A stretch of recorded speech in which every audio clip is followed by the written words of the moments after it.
Paulo e Estevão, pelo Espírito Emmanuel. Psicografia Francisco Cândido Xavier. Primeira parte, capítulo 8, parte 2. Daí a dias, Abigail, em companhia do noivo e da irmã, demandou a cidade, cujo perfil interessante apresentava novos quadros para os seus olhos. A casa de Dalila, na mesma noite de sua chegada, encheu-se de amigos que iam levar à escolhida de Saulo a homenagem da sua admiração. E a jovem de Corinto a todos seduzia por seus dotes naturais, aliados à sólida e bem cuidada formação de espírito. Sua palavra, cheia de ternura, parecia distanciar-se profundamente das futilidades que caracterizavam a mocidade da época. Sabia aplicar os mais delicados conceitos no trato de todos os assuntos a que era convocada, tirando formosas ilações da lei e dos escritos sagrados para definir a posição da mulher em face dos mais íntimos deveres da vida familiar. O doutor de Tarso sentia-se orgulhoso ao notar a admiração geral em torno de sua personalidade vibrante e carinhosa. Abigail, sintetizando seu maior ideal, enchia-lhe o coração de maravilhosas promessas. A surpresa dos amigos que o felicitavam com o olhar punha-lhe na alma ardente um júbilo novo. O dia seguinte rompeu claro e lindo. Ao sol rútilo de Jerusalém, Saulo despediu-se da noiva amada, por atender ainda cedo aos trabalhos do sinédrio. Então, até logo no templo, disse carinhosamente. No templo? Perguntou Dalila admirada, abraçando-se a Abigail. Sim, explicou solícito, Abigail irá assistir à parte final da punição de Estevão. Mas como? Interrogou ainda a jovem senhora. Mulheres na cerimônia? A lapidação se dará nas proximidades do altar dos holocaustos e não nos átrios sagrados, esclareceu.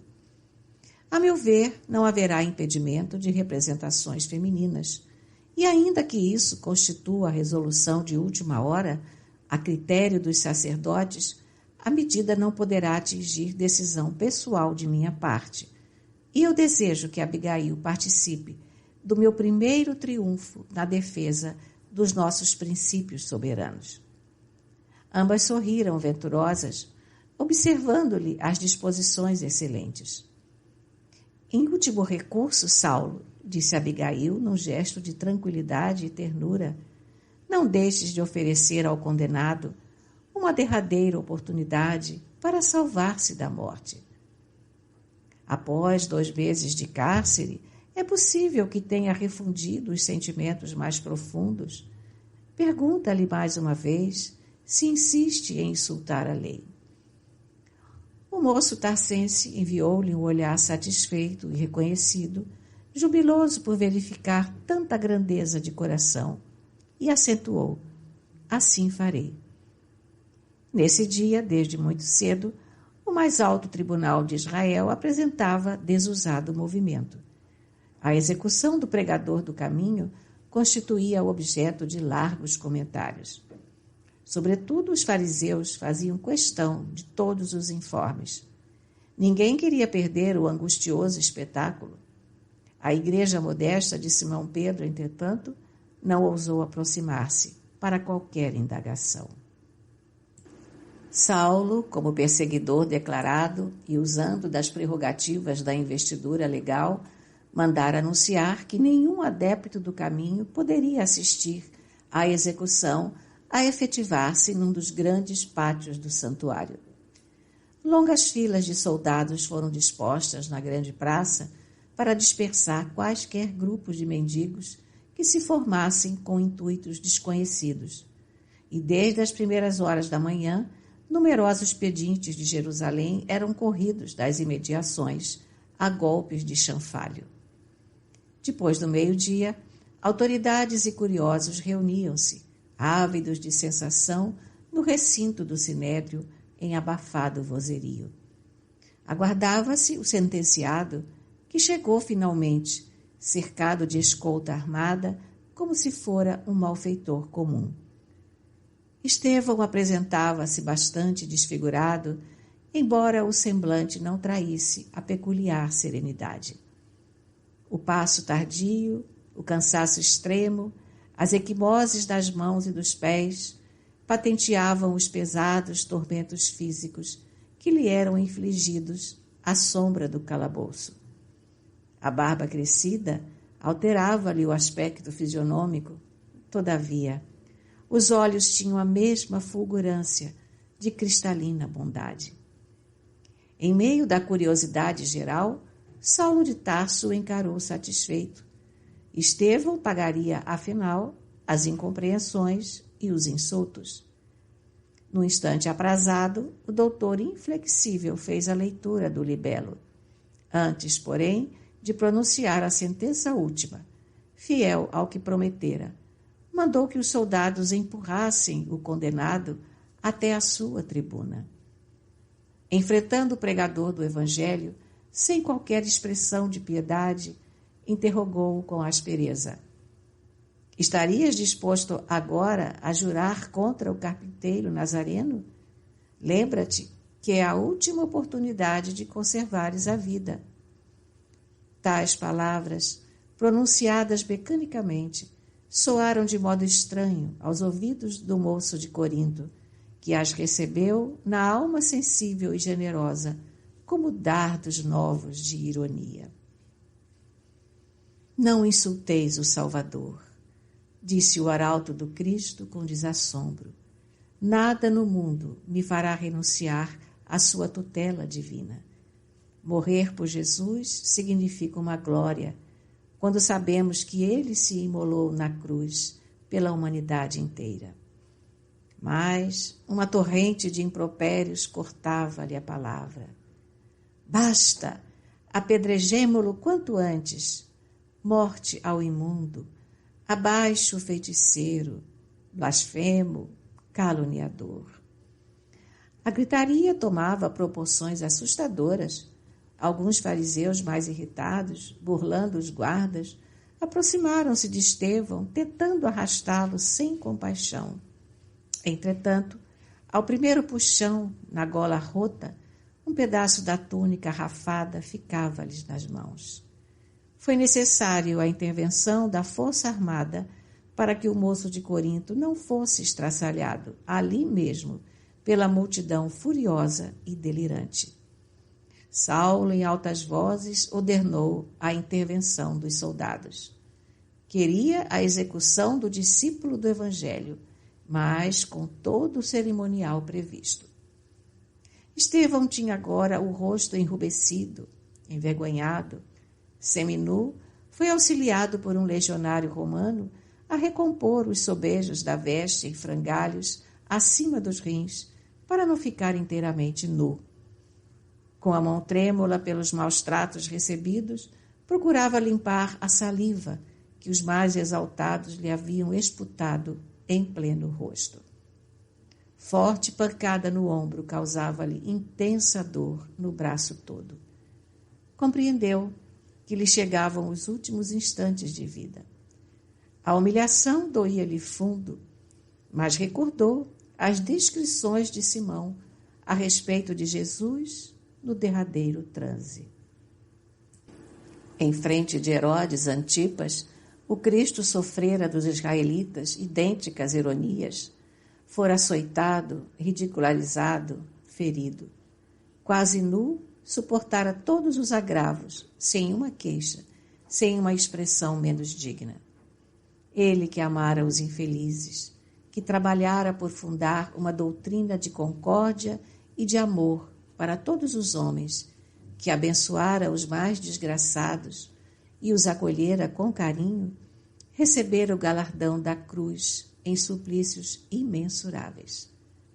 E Estevão pensou: quem sou eu e quem era o Cristo? Essa íntima interrogação propiciava-lhe certo consolo. o príncipe da paz fora arrastado pelas ruas de Jerusalém, sob o escárnio das maiores injúrias, e era o Messias esperado, o ungido de Deus. Por que, sendo ele homem falível, portador de numerosas fraquezas, haveria de hesitar no momento do testemunho? E com o pranto a escorrer-lhe do rosto lacerado, escutava a voz cariciosa do Mestre no seu coração. Todo aquele que desejar participar do meu reino, negue-se a si mesmo, tome sua cruz e siga os meus passos. Era preciso negar-se para aceitar o sacrifício proveitoso. Ao fim de todos os martírios, deveria encontrar o amor glorioso de Jesus com a beleza da sua ternura imortal. O pregador humilhado e ferido recordou o passado de trabalhos e esperanças.